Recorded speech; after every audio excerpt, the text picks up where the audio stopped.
Hi everyone, my name is Janmijay and this is the 32nd video of my communication practice, and we are almost completing this book called Man's Search for Meaning by Viktor Frankl.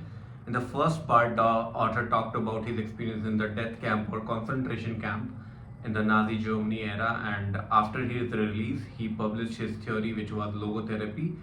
Logos in Greek means of meaning, and therapy, as you all know, logotherapy. So basically, as the name suggests, this theory is basically finding out meaning in life. So the therapy also heavily focuses on the meaning of life and a man's quest for finding such meaning. And before this theory, there were two more school of thought. One was Freudian school of thought, which was will to desire or take pleasure, and the Adlerian school of thought, which says will to power. And this theory is based on will to meaning. And the author talked about a lot of things during explaining this theory. And in the logotherapy, basically the psychiatrist who is or psychotherapist who is basically getting to know his patient, he talked about he talks and he listens. Basically, it's not a feedback mechanism, but his ways to confront the patient with the meaning of their life. And it's not a fixed thing, it could be a fluid thing, and at a different stage of life there could be a different meaning of life. That's the crux of the theory. And we talked about a lot of things where he started with basically the he basically started with the will to meaning, and then he moved to the existential frustration, then neurogenic neurosis, and later on he moved to the new dynamics, and then the vacuum. He questioned about the existential vacuum.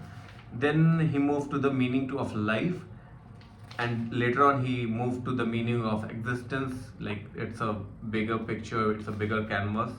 And later on he boils down to the meaning of love, and then he talks about the meaning of suffering, which we are going to read now. So you can see how author is basically completing the circle in a way that it covers every part of human aspect and what makes a person a human, the emotions and how it is connected, and how it gives meaning to life. It talks about the void in the people, the frustration. It talks about the neurogenics, neurosis, and new dynamics, how what drives basically a person. And then he also talked about the human emotion, which is love, and the question of existing, which basically have uh, like uh, actually stimulated a lot of philosophers in the past as well. And then he talks about the meaning of suffering, which I am continuing. We must not forget that we may also find meaning in life even when confronted with a hopeless situation. When facing a fate that cannot be changed, for what then matters is to bear the witness to the uniquely human potential at its best, which is to transform a personal tragedy into a triumph, to turn one's predicament into a human achievement. When we are no longer able to change a situation, just think of a incurable disease such as unoperable cancer. We are challenged to change ourselves. And let me cite a clear-cut example.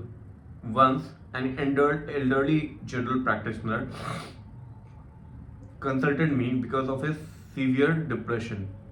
He could not overcome the loss of his wife, who had died 2 years before and whom he had loved above all else. Now, how could I help him? What should I tell him? Well, I refrained from telling him anything, but instead confronted him with one question. What would have happened, doctor, if you had died first and your wife would have had to survive you? Oh, he said, for her this would have been terrible. How she would have suffered. Whereupon I replied, you see, doctor, such a suffering has spared her, and it was you who had spared her this suffering, to be sure, at the price that now you have to survive and mourn her. He said no word but shook my hand and calmly left my office. In some way, suffering ceases to be suffering at the moment it finds its meaning, such as the meaning of a sacrifice. So here you can understand the psyche of a person who lost his wife and now he's talking to the psychiatrist who in turn asked the question like what happened if she survived and he died first. And because she was a patient, a medically challenged patient, and she would have to suffer a great deal, and with her losing her life, it was a basically a blessing in disguise. And it this suffering which the doctor was suffering has its meaning, the meaning of sacrifice. Of course, there was no therapy in the proper sense, since first his despair was no disease, and second, I could not change his fate. I could not revive his wife, but in that moment I did succeed in changing his attitude towards an unalterable fate, in as much as from that time as he could at least see a meaning in his suffering. It is one of the basic tenets of logotherapy that man's main concern is not to gain pleasure or to avoid pain, but rather to see a meaning in his life. That is why man even ready to suffer on the condition to be sure that his suffering has a meaning. But let me make it perfectly clear that in no way is suffering necessary to find meaning. I only insist that meaning is possible even in spite of suffering, provided certainly that the suffering is unavoidable. So in this world, I am just like thinking about Jainism, which has tenets of suffering in its writing, and I need to read about the Jainism and how suffering plays a great role in the basic foundation of Jainism. I'm just like correlating things which might be incorrect, but I have to check.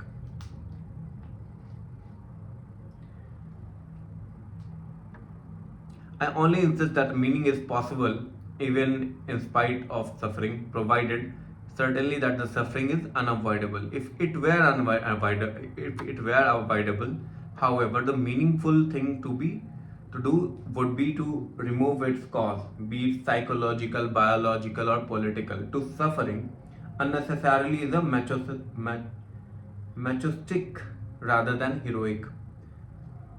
Masochistic. Okay, masochistic. I have to read this word. I have read this word again. Edith Weiss Koff Jalon, before her death, professor of psychology at the University of Georgia, contended in her article on logotherapy that our current mental hygiene philosophy stresses the idea that human ought to be happy. People ought to be happy. That unhappiness is a symptom of maladjustment. Such a value system might be responsible for the fact that the burden of unavoidable unhappiness is increased by unhappiness about being unhappy.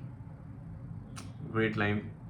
And in another paper, she expressed the hope that logotherapy may help counteract certain unhealthy trends in the modern present day culture of the United States, where the incurable sufferer is given very little opportunity to be proud of his suffering and to consider it ennobling rather than degrading, so that he is not only unhappy but also ashamed of being unhappy.